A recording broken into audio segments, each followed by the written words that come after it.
김병기, 강선우, 김경 사태는 이제 계속 진행되고 있는 그런 현재적 사안이다 이렇게 볼 수가 있겠고요.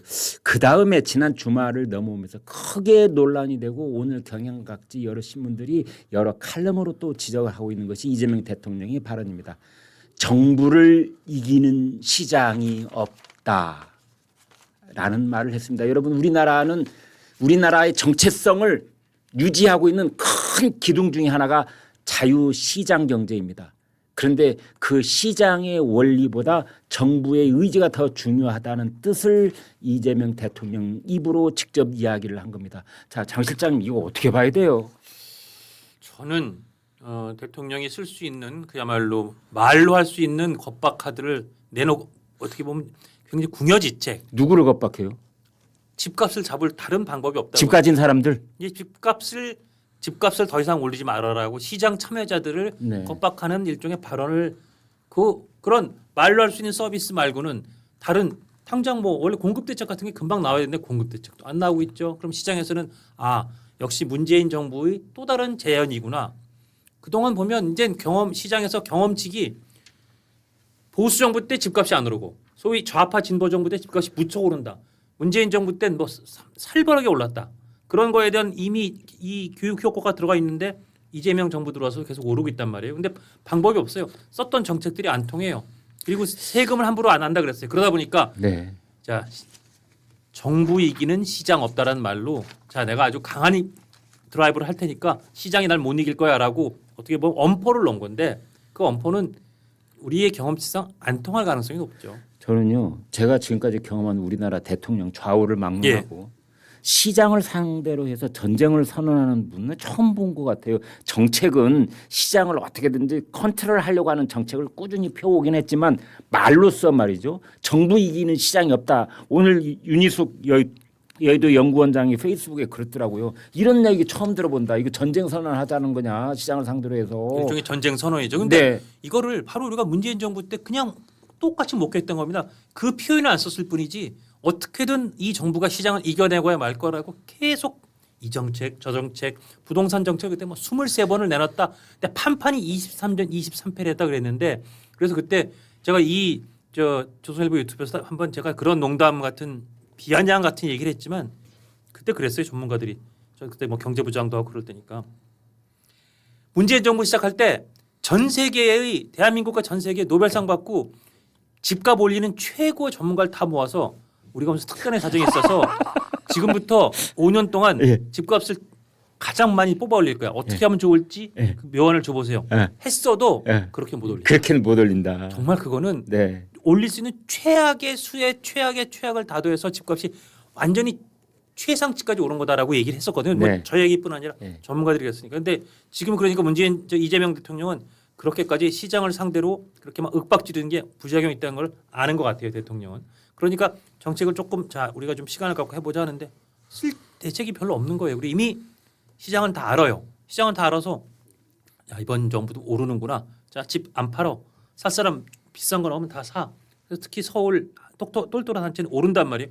잡을 방법이 없다 보니까 저런 말로 하는 겁박, 말로 하는 엄포 말고는. 그런데 우리의 경험칙상 대통령이 엄포를 놓거나 전쟁을 선언하면 집값은 오르잖아요. 거기에 움츠려 가지고 뭐 6개월 이상 집값이 안정화되는 건데 한 번 그 꼴을 본 적이 없어요. 이렇게 하면은 잠시 움츠린 척했다가 움츠리는 그 반발력을 위해서 더 튀어오르기는 했지만 그러니까 시장이 기다리고 있는 것은 집 공급 대책인데 그렇습니다. 그건 없이 그냥 엄포만 계속 놓으니까 세금 양도세 20%포인트 때려 넣을 거야. 30%포인트 때려 넣을 거야. 5월 10일부터 너희 두고 봐. 그러면 5월 10일부터는 집값 매물이 사라질 거 아닙니까? 그렇습니다. 소위 매물 잠김 현상이 매물이 사라지면 어떤 현상인가? 아니 수요는 있는데 공급이 없어지면 집값은 오르는 거죠. 우리가 판판이 봐왔던 그 양상이 다시 벌어질 가능성이 높은 거고 아니 집값도 그렇고 환율도 그렇고 지금 정부에서 정부에서 이렇게 개입할 건데 함부로 까불지 마라 하는 순간 시장은 뾰족한 수가 없구나. 지금 이미 카드가 없다는 걸 우리한테 보여줬구나. 오케이 조금만 기다렸다가 자 환율 고 집값 고 이럴 가능성이 매우 높거든요. 그래서 대통령이 정부 이기는 시장 없다는 저는 조금 너무 경솔한 발언이었다라는 생각이 듭니다. 자, 자, 근데 그냥, 제가 네, 이 말씀을 네. 드리는 건 네, 뭐냐면 네. 제가 이 이제 리서치 회사에 있으면서 네. 가장 각 역대 정부 뭐 네. 노무현 뭐 예. 또 그 이전에 김대중 정부부터 시작을 해서 네. 제가 부동산 조사를 제일 많이 한 사람. 아, 그러시군요. 네. 네. 싹 모아서 제가 부동산 정서를 그 부동산 관련되는 조사를 서베이를 다 했는데 네. 뭐 이제 전문가들 뭐 이제 또 일반 시민들 뭐 부동산 또 구매자들 소비자들 다 했는데 이게 뭐냐면 아니 공부 안 하는 애가 있어요. 그래서 공부 잘하게 하기 위해서 얘를 그냥 하루 종일 두들겨 팹니다. 네. 그럼 공부 잘할 수 있습니까? 하. 하루는 열심히 하겠죠. 하루만 아닙니다. 적어도. 얘의 마음을 바꿔야 됩니다. 네. 설득을 시켜서 어떻게든 동기부여를 하고 그렇지. 그리고 또 우리가 수학을 배워서 알지만 시장을 이기는 정부는 없다. 이거는 맞는 명제예요. 예. 정의 명제입니다. 예. 그런데 정부를 이기는 시장은 없다. 이거는 명제가 아니에요. 성립하지 않아요. 왜냐하면 다른 조건을 통해서 우리가 이것이 명제가 아니라는 것을 증명할 수 있기 때문에 아니 정부를 이기는 시장이 없다. 이건 사회주의잖아요. 그렇습니다. 한마디로 말하면 정부가 모든 시장을 통제할 수 있다. 이게 뭡니까 이게 사회주의 말고. 잘못했습니다. 네. 근데 이제 이걸 보시면 이게 제가 간단하게 네. 설명을 드릴게요. 많은 분들이 이제 이해를 해야 되는 게 양도소득세잖아요. 그러니까 네. 이제 윤석열 정부에서는 이제 오히려 집을 여러 채 가지고 있는 사람들이 오히려 적극적으로 좀 팔아라. 그래서 예. 이건 부동산 전문가들이 이구동성으로 하는 겁니다. 거래 양도세를 인하하면 예. 그러면 이거 양도세가 너무 많아서 집을 못 팔고 있는 다주택자들이 있으니까 그걸 팔 수 있도록 하라라는 이야기거든요. 네. 그래서 유예를 해왔던 겁니다. 법을 뜯어고치기 힘드니까 이게 다수당이 민주당이니까 그랬죠. 네. 그랬던 것인데 5월 9일로 이제 이걸 유예 기간이 또 끝났는데. 연장돼 있는 것을 네. 종료시켜 버리고 네. 이제는 그러면은 완전히 중과세를 하기 때문에 많게는 82.5%나 세율을 매겨야 됩니다. 많게는 그렇더라고요. 82.5% 세율을 매기면 자 어떻게 하겠습니까? 서울에 강남에도 집이 있고 또 한강벨트에도 집이 있고 강북에도 집이 있는 부자들은 5월 9일 이후로는 방금 전에 말씀하셨던 대로 안 내놔요. 이른바 규제 지역. 안 내놔요. 네. 그래서 사실 이걸 달래려면 이렇게 달래야죠. 오히려 이걸 양도세 거래 양도세를 대폭 낮춘 것을 아예 입법화하고 대신에 계속 가지고 있는 사람들한테는 2주택, 3주택에 대해서는 부동산 종합과세를 많이 할 수밖에 없다. 가급적 파시라. 네. 팔 여력이 되면 예. 세금을 부담할 여력이 있으면 계속 가지고 있대. 거래 양도세는 이렇게 하면은 더 유도가 되는 거 아닙니까? 이렇게 해야죠. 그런데 딱 묶어버리잖아요. 그럼 돈 많은 사람들 지금 가뜩이나 유동성이 후주성을 해가지고 유동성이 많이 우리 돈이 지금 넘쳐나요. 네. 한강까지 넘쳐나요. 이제 돈이 떨어져도 안 좋아요. 네. 그런 상황에서 어떻게 되겠습니까? 어떤 일이 방금 전에 말씀하신 그 결과입니다. 5월 10일부터는 매물이 사라집니다. 매물이 사라져요. 그러면 왜 그러냐?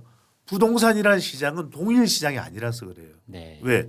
지방과 수도권의 시장이 다르고 또 서울의 강남과 강북 시장이 다르기 때문에 시장의 성격이 다른 것이 존재하고 있는 이런 다양한 시장에서는 이게 안 먹힌다는 거예요. 그래서 부동산을 이기려 들지 말고 네. 부동산은 길들이는 겁니다. 길들이는 거예요. 네. 반려견이 반려묘가 말 안 듣는다고 주워 패는 거예요. 때리는 거예요. 이건 폭력이죠. 네. 하지만 아이 귀여워 말 잘 듣지 쿠키 줄게 그러면 말 잘 듣고 주인을 따라오게 돼 있어요. 네. 부동산은 이기는 것이 아니라 길들이는 겁니다. 이게 중요한 겁니다. 이기려고 하지 말고 달래서 길을 들여라. 그렇습니다. 라는 건데. 부동산 싸움 걸었던 정책은 늘 예. 패배했다. 예. 네, 그런 게 뭐 부동산 전문가들 사이에서는 그냥 당연한 명제, 당연한 예. 그 공리처럼 통하는 얘기인데 지금 또 그 잘못된 길을 가려고 하는 것 같아서. 그러니까 이재명 안타깝습니다. 대통령과 이재명 대통령 주변에 있는 경제 정책을 하고 있는 그 사람들 생각에는 이렇게 세게 이야기를 하면 이제 설 전에라도 급매물들이 막 쏟아져 가지고 시장이 좀 안정하는 것 같은 그런 뭔가 단기적 효과가 좀 나오지 않느냐 이제 이런 기대를 하는 걸까요? 그런 기대를 하는 거로 보여요. 네. 왜냐하면 또 집값이 계속 올랐다는 프레임으로 분명히 지방선거에서도 공격을 당할 테니까 어쨌든 네. 설 전에 야 그래도 이재명 정부 들어오면 집값 좀 잡히는 것 같더라라는 얘기 하고 싶어서 하는 거로 읽혀지는데 네. 다시 말씀드리지만 그런 순간 시장의 많은 플레이어들은 아 진짜 카드 없구나. 공급 대책 내놓을 때 별로 없구나. 이렇게 계속 공급 대책을 내놓으면서 못 내놔? 이미 3전 전패했어요. 627, 97, 15 대책 끝나고 다 3전 전패했는데 더 이상 쓸 카드가 없으니까 이제 말로 겁박하는구나. 예. 아 됐다. 이제 올라가는 거다. 고사인 나왔다.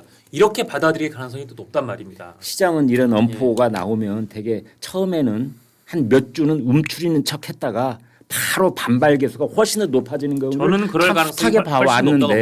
예. 아니 제가 조금만 이번에도 말씀드릴게요. 네. 환율도 대통령이 뭐 좋아질 거라고 이야기하고 난 다음에 네. 바로 그 다음 날 올라갔잖아요. 그럼 예. 같은 당일 날도 1,460원까지 내려왔다가 1,671.3원에서 마감이 됐어요. 더 올라간 채로 1,400, 마감이 됐어요. 예. 1,471.3원에서 마감이 됐거든요. 네. 이 이야기는 뭐냐. 그리고 또 하나 중요한 게 뭐냐면 두 가지의 이 부동산 관련한 기술적인 부분을 말씀을 드릴게요. 자, 집을 가지고 있는 사람이 굳이 자기가 경제력이 되면 더 내놓을 이유도 없죠. 세금 그냥 보유세 감당하면 되거든요. 네. 자, 강남에 집이 있고 한강벨트의 마용성 중에 집이 있고 요즘은 성동은 또 잘 나가잖아요. 네. 그다음에 저 위에 이제 노도강에 집이 있고 네. 금강구에 집이 있다. 금천, 관악, 구로에 집이 있다. 네. 그러면 이 주인이 만약에 부담된다면 어느 집부터 내놓겠습니까? 강남을 내놓겠습니까? 아니죠. 변두리에 있는 데부터 네, 내놔요. 네. 그럼 그 변두리에 있는 데를 같은 지역에 있는 사람이 살 수 있냐 아니면 다른 지역에 있는 사람이 들어올 수 있냐 어려워요. 왜? 토지가 걸려 있죠. 그렇네. 그러니까 내놓은 매물은 나가지도 않아요. 예. 그러니까 이게 꽉 묶여 있는 수밖에 없는 거거든요. 네. 그러니까 답 자체가 안 되는 거예요. 왜냐하면 토지를 묶어놓고 집을 내놓고 그걸 팔리게끔 하라. 그걸 누가 살 수 있죠? 지금 LTV, DTI 대출도 안 되는데 지금 재건축도 안 돼요. 재건축하는 집도 제가 한번 설명을 드릴게요. 심지어는 재건축하는데도 많이 대출이 돼봐야 아시겠지만 최대 6억 원입니다. 네. 6억 상한선에 딱 묶여 있죠. 지금. 6억 가지고 어디에 전세를 넣었죠? 전세 매물도 없는데. 그게 말이 안 되는 거죠. 그러니까 이걸 좋은 방법은 뭐냐면 이런 걸 입체적으로 매트릭스를 해서 AI에 집어넣으면 AI가 답을 가르쳐줘요. 띠리띠리띠리 이렇게 하면 됩니다. 이게 답이 나옵니다. 예. 우리 이 조선 미디어 센터 그룹에 들어와도 딱 AI 탁탁탁 나오죠. 네. 저는 딱 들어오면서 바로 그거부터 봅니다. 야 AI가 놀랐구나. 그러니까 이런 고민하거나 이런 김윤덕 국토교통부 장관이 공급안을 만들어낼 수가 없어요. 그래서 빨리 저는 AI 집어넣어라. AI 집어넣으면 적어도 1만의 공급안이라도 나올 수 있거든요. 그걸 생각을 해야지. 그래서 제가 그때 말씀드렸던 대로 초과이익 한수제를 하면은 이게 이렇게 부담되고 최근에 이제 건설 경기 우리 지금 경제 성장률 지난 4분기에 마이너스 0.3이 되는 이유는 건설 경기 다 죽었어요. 서울에 크레인 보셨습니까? 크레인 안 보여요. 그러네요. 안 보여요. 네. 이게 예전에는 남산에 올라가서 보면은 곳곳에 크레인 타워들이 그게 있었는데 개발이 지금은 되는 안 거예요. 보여요. 뉴욕도 그게 돼요. 예. 그리고 도쿄도 그게 있어요. 맞습니다. 서울은 사라져 버렸어요. 그 이야기는 뭐냐면 지을 데도 없고 지어도 지금 공사비가 너무 올랐거든요. 야, 그거 취재를 해가지고 예. 어느 특정 시기에 서울에 크레인 타워가 몇 개가 있는지를 좀 사진으로만 누적적 보여줘도 확 사진으로만 와닿을 거예요. 보여줘도 그러니까. 가령 10년 전, 5년 전 이렇게 특정 시기를 견주면 중요한 포인트를 말씀해 주셨네요. 그래서 제가 드리는 말씀이 네. 이게 왜냐하면 초과이익 한수제를 해서 이게 이익이 3억 이상 났으니까 6억 이상 났으니까 세금을 내 그러면 짓겠다는 마음이 생기겠습니까? 그러면 신통기획도 신통할 수가 없는 거예요. 그래서 제가 말씀드렸던 대로 이 초과이익을 3억이면 10년 거치, 20년 거치로 상환할 수 있도록 해라. 그래서 뭐 그 사람이 뭐 예를 들어서 6억 상황이 발생하면 집 가격에 집을 담보로 잡아서 그걸 거치해서 받아내면 되잖아요. 그러니까 3억 6억을 하면 공사할 데가 없어요. 재건축이. 지금 용적률을 높여서 서울은 재건축을 하는 수밖에 없습니다. 요지는 한강 뷰를 볼 수 있고 강남 지역은. 그런데 초과이익이 문제니까 초과이익은 10년 20년 장기 거치 못합니까? 얼마든지 할 수 있거든요. 그러면 우리가 이걸 하면 1억 원 되는 것도 10년 거치하면 한 달에 1,000만 원씩만 1년에 1,000만 원씩만 내면 돼요. 20년 거치하면 1년에 500만 원만 내면 감당 가능한 거죠. 저는 그렇게 접근하면 지을 때가 훨씬 더 많아질 수가 있다는 말씀을 드립니다.